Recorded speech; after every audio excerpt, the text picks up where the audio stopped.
Hello viewers, welcome to my channel. मैं CA Priyanka Kushwaha. आज की वीडियो उनके लिए, उन एनजीओज के लिए लेके आई जो एफसीआरए से रेगुलेट होते हैं। एफसीआरए क्या है? एफसीआरए है फॉरेन कंट्रीब्यूशन रेगुलेशन एक्ट।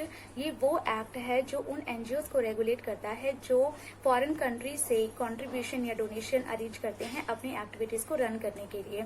तो इन जिन एनजीओज को बाहर से फॉरेन कंट्रीज से कंट्रीब्यूशन अरेंज करना होता है, उन्हें लेनी होती है एफसीआरए में फर्स्ट ऑफ ऑल परमिशन।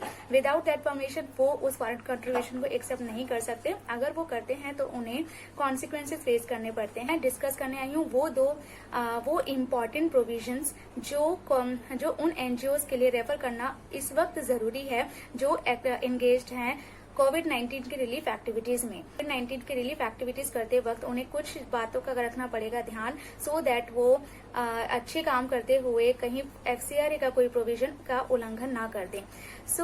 अगर आप हैं एक एनजीओ जो FCRA foreign contribution regulation act में है रजिस्टर्ड, या आपने ले रखी है प्रायर परमिशन, अगर आप प्रायर परमिशन ले रखी है या फिर आप रजिस्टर्ड हैं, इन अ वे आई कैन से कि आप एफसीआरए से रेगुलेट होते हैं।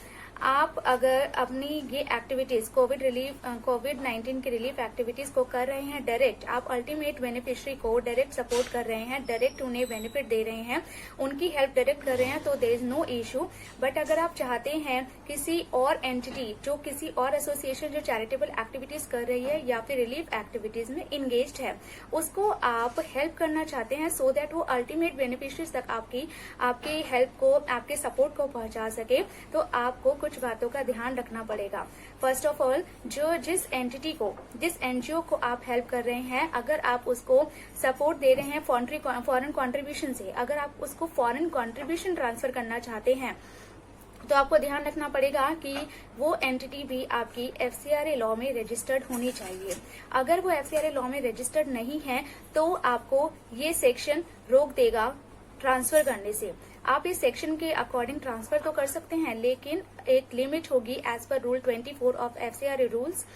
10% of total contribution of the financial year, आप उससे ज्यादा उसको ट्रांसफर नहीं कर सकते अगर आपकी सामने वाली एनजीओ एफसीआरए में रजिस्टर्ड नहीं है। लेकिन उस 10% को भी ट्रांसफर करने के लिए आपको एमएचए की परमिशन लेनी पड़ेगी फॉर्म FC 10 में।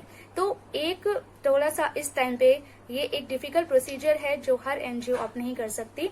इसीलिए आप कोशिश कीजिए कि या तो आप अल्टीमेट बेनिफिशियरी को डायरेक्टली सपोर्ट कीजिए, या फिर आप अगर आप फॉरेन कंट्रीब्यूशन को ट्रांसफर करना चाहते हैं, सपोर्ट किसी और एनजीओ को देना चाहते हैं, तो आप ध्यान रखें कि वो वाली एंटिटी भी एफसीआरए लॉ में रजिस्टर्ड होनी चाहिए। तो ये सेक्शन और इस सेक्शन से रिलेटेड रूल आपको ध्यान में रखना चाहिए। अगर आप ध्यान नहीं रखेंगे तो आप मुश्किलों में फंस सकते हैं। Keep doing relief activities and keep supporting our society.